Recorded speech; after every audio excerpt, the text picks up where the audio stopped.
आज जिस पॉइंट पर हम बात कर रहे हैं दैट इज पेटी offences, right? That is trifling matters, बहुत छोटे छोटे मुद्दे जिसको लेकर के केस हो जाता है, जिसको कि क्या हम लोग कहते हैं पेटी मैटर्स को लेकर के क्या लॉ उसको कंसिडर करेगा।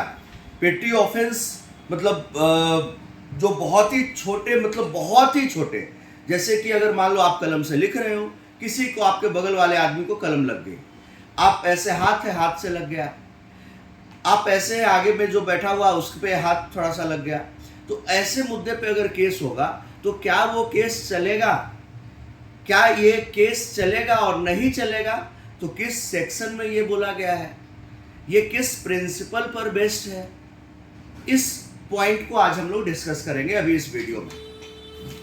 और इस पर एक क्वेश्चन भी है, तो पहले इस क्वेश्चन को भी देखते हैं कि इस क्वेश्चन में क्या कहा जा रहा है। क्वेश्चन है that A picked up a match box belonging to B and lighted his cigarette with B.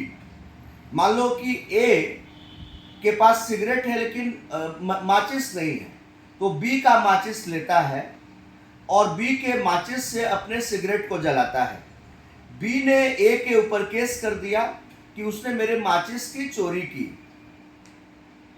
In these circumstances, A can defend himself with help of which one of the following maxims? पहला है non compos mentis, दूसरा है dole in capex, तीसरा है de minimis non curate lex, चौथा है ignorantia juris non excusat. My dear students, you all know that. Let us try to understand this. You all know that the correct option would be option C, that is de minimis non curate lex. That is, law does not take care of trifling matters.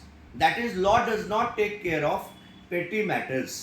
कानून छोटे मोटे चीज़ों को consider नहीं करता। Already आप जानते हो कि हमारे कोर्ट्स में already crores of cases are pending, not lakhs, crores of cases are pending.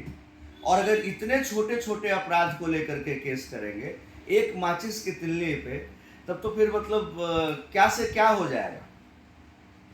ये सेक्शन 95, मैं आपको सेक्शन बता रहा हूं, धारा 95, सेक्शन 95 आईपीसी 1860, भारतीय दंड संहिता 1860, सेक्शन 95 1860 में de minimis non curat lex को बताया गया है। De minimis non curat lex का मतलब है that is law does not take care of trifling matters, that is law does not take care of petty matters. कानून छोटे छोटे मुद्दों को कंसिडर नहीं करता है। जैसे कि अभी मेरे हाथ में पेपर वेट है, आप मान लो कि यहाँ पे बगल में बैठे हो, ये गलती से अगर ये पेपर वेट अगर आपके पास मान लो आपके हाथ पे लग गया तो क्या ये केस चलेगा मेरे ऊपर? मैं अगर आपको इससे मार दूं फेंक करके तो ये केस चलेगा, लेकिन अगर गलती से ये पेपर वेट ऐसे हो जाए और आपके हाथ पे लग जाए तो क्या केस चलेगा? नहीं चलेगा, राइट? क्योंकि de minimis non curat lex यही है, that is law does not take care of trifling matters, petty matters. I hope कि आपको ये क्वेश्चन, ये कॉन्सेप्ट समझ में आ गया होगा। याद रखिएगा, सेक्शन 95 में de minimis non curat lex को इनकॉर्पोरेट किया गया है। सेक्शन 95 इसी प्रिंसिपल पर बेस्ड है, ठीक है? तो इसका आंसर, क्योंकि आपके एग्जाम में नॉट ओनली यस और no is the right option, yes और नो के साथ what is the proper reasoning, कहाँ से वो ड्राइव हो रहा है, तो इसका आंसर ये है कि ये ड्राइव हो रहा है सेक्शन 95 इंडियन पीनल कोड से, ठीक है? De minimis non curat lex. इसी तरह के लीगली रेलेवेंट कंटेंट के लिए हमारे यूट्यूब चैनल से आप जुड़े रहिए, फॉलो करिए Chanakya CLAT classes and Chanakya judicial academy के यूट्यूब चैनल को। और अगर अभी तक आपने लाइक शेयर सब्सक्राइब नहीं किया है, then do like it, share it and subscribe it. Thank you everyone. जय हिंद, जय श्री राम।